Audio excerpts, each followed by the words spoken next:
We're back with racing action here at the Toledo Speedway on BCSN. Visit Bell Tire today in Toledo, Sylvania, Rossford, and Oregon.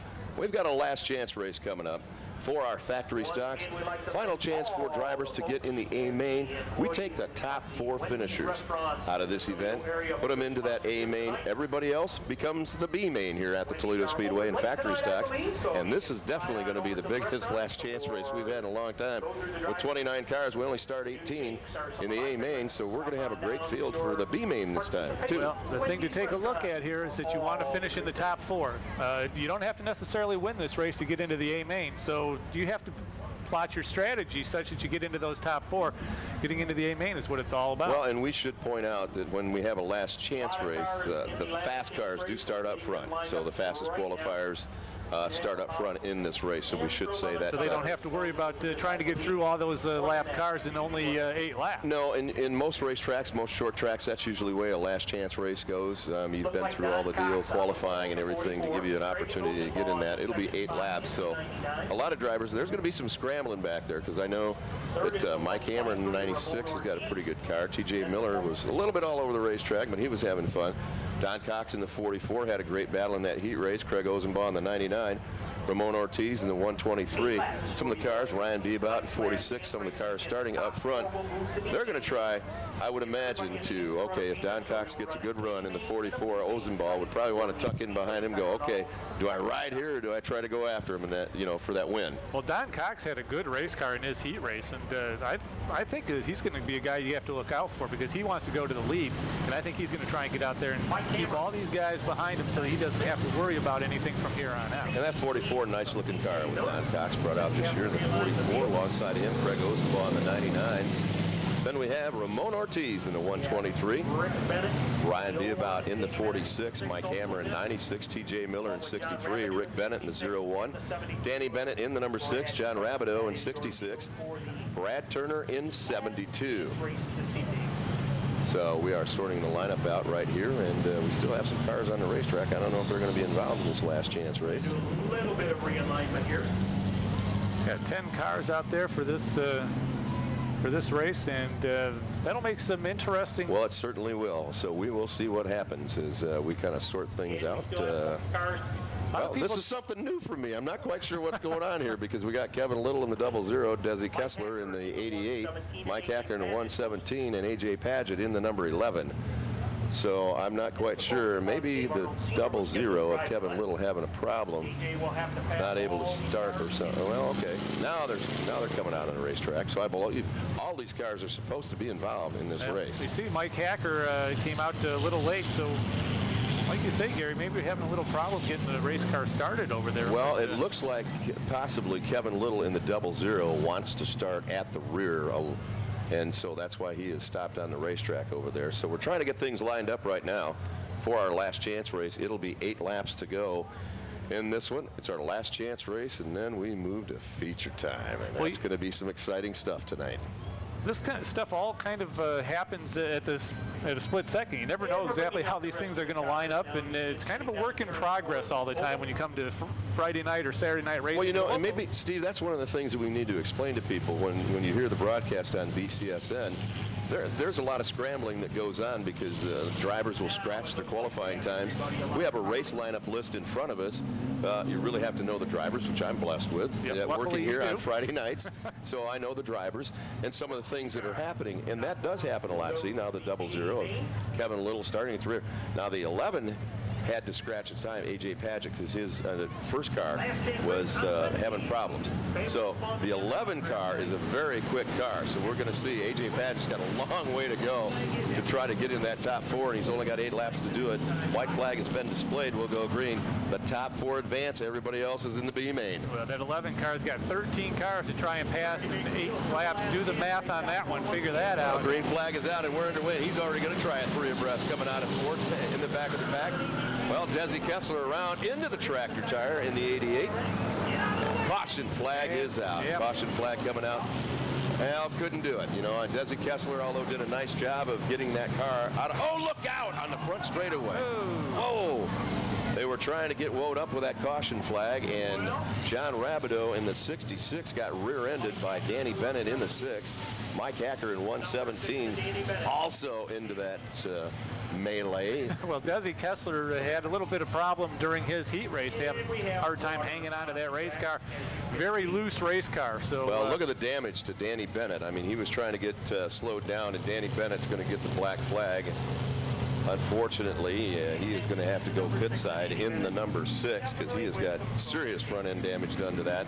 Well, we're seeing there the 66 of John Rabideau. And he was the one that was trying to slow up and took a little bit of rear-end damage from that 6 car. So it's one of those things that happens here on that quarter mile. Not as bad off as a 6 car, though. Rabideau's got some stuff hanging down, but I don't think that's of any real importance unless it comes off the racetrack. But we'll have to get this field back in their proper alignment, get them realigned. Is Mike Hacker taking the 117, taking a real quick trip back into the pit area. Going past that 6 well, car. and Danny Bennett, you see Danny Bennett, you see the damage done on that car. He's getting a talking to back there, and they're trying to check to see what the 6 car. He wants to know why can't I continue, but he's got some serious problems with the front end of that car. Well, I think we're seeing a little bit of steam coming out of that race car too on that shot, and I think that's what they're afraid of. They don't want to put any of the coolant from that race car down on the racetrack. Well, you certainly don't, as our track safety crew works down here on the main straightaway, and apparently a little fluid, probably from the 6, on the racetrack, so that's why they definitely put him off the racetrack. And it's a tough break for Danny Bennett, who, you know, making his first appearance here at the Toledo Speedway. Normally races enduros at the Flat Rock Speedway. Enduro racing's a little bit different. That's 250 laps, kind of pace yourself. Whereas you get in these races, it's 8 laps and it's giddy up and go. Well, 8 laps, you don't have much time to worry about what you're going to do and when you're going to do it. So you just have to get out there, and especially if you want to be in that top 4 in this race to be into the A main, you have to make sure that you get up there and you get it there early. You can't wait around for the most part and hope that everything comes your way by the time you hit lap 5, 6, or 7. You've got to get there early and make everything happen for you as quickly as you can. Well, you hate to see anything happen to drivers, but the benefactor of that was the 11 car of A.J. Paget.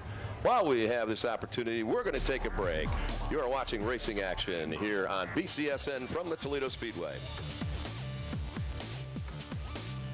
Transfer to BGSU and save up to $2,500. Make the move to a major university opportunity with nationally recognized programs, small classes, and a total university experience. Visit bgsu.edu or call 1-866-CHOOSE-BGSU today. BCSN has money-saving coupons on their website all year long from local businesses. Log on to bcsn.tv to take advantage of these deals. Just click on the link and download. It's that easy. Check the site often to see if your BCSN calendar has the winning number, and you could win great prizes from BCSN.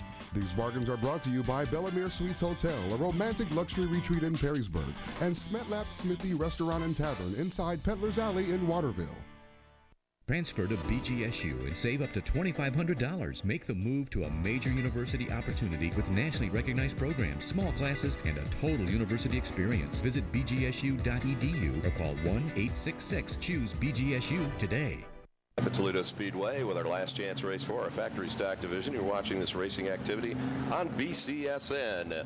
Gary Lindahl, Steve Ronkowitz, bringing you the racing action. White flag now being displayed. Don Cox in 44, Craig Ozenbaugh in 99, and already Brad Turner in 72. That car's smoking. He's probably going to get the black flag, but I believe they're going to throw the green. Yeah, Brad's got a little bit of black smoke coming out of that baby. We'll see if he's able to continue or what he decides to do. But I think you're right, Gary. We're going to try this again on the restart. Green flag is out, and we're underway. Pretty good start right now. Desi Kessler in the 88 keeps it straight. Yeah, Turner going to take it back to the pit area. Up front, Don Cox in 44, your leader. Craig Ozenbaugh in the 99 right alongside of him. Ramon Ortiz in the 123.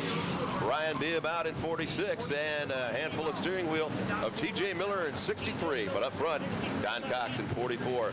Craig Ozenbaugh in 99, not giving up on the high side. So we can throw that. Okay, we're going to line up and get in the top 4 out the window, Steve. Yeah, Ozenbaugh looks like he's got the high line that he wants to run that car up there. He's getting an awful lot of horsepower as he comes off 3 and 4 as he comes down the front straight. He's able to hang on to it as he gets into 1 and 2. Doing an excellent job. Don Cox in 44 on the inside. Craig Ozenbaugh not giving up on the high side in the 99. Ramon Ortiz in a 123. Mike Hammer in 96. Right now, your top four. Watching the 11 of A.J. Paget off the back of the pack. Well, we got that battle for the lead. Don Cox at 44. Craig Ozenbaugh in 99.